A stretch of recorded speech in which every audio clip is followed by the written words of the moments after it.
According to Archimedes' principle, a ship can float because the weight of water that it displaces is equal to the weight of the ship, meaning the heavier the ship, the more water it has to displace. But what about the submarine? How exactly it has regulated below and above the surface?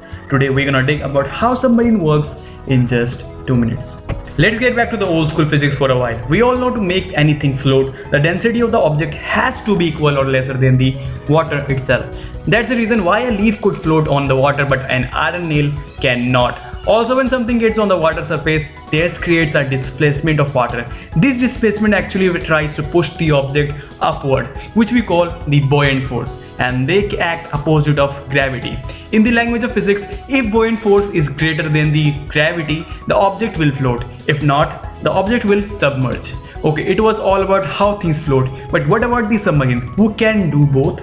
I hope you get the idea of what this thing does. Submarine can basically control the upward force, that is buoyant force, thus allowing it to sink and surface at will. To control its buoyancy, the submarine has ballast tanks that can be alternatively filled with water or air. When the submarine is on the surface, the ballast tanks are filled with air and the submarine's overall density is less than that of surrounding water. As the submarine dives, the ballast tanks are flooded with water and the air in the ballast tanks is vented from the submarine until its overall density is greater than the surrounding water and the submarine begins to sink. A supply of compressed air is maintained aboard the submarine air flask for life support and for use with the ballast tanks. In addition, the submarine has a movable sets of shorts, wings called hydroplanes on the back that help control the angle of the dive. The hydroplanes are angled so that the water moves over the back, which forces the backward point of ship upward. Therefore, the submarine is angled downward.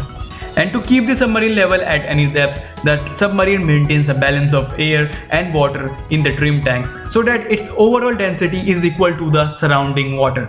And to return to the surface, it does the same trick but in opposite fashion. So until the next amazing video, keep hitting your blind spot.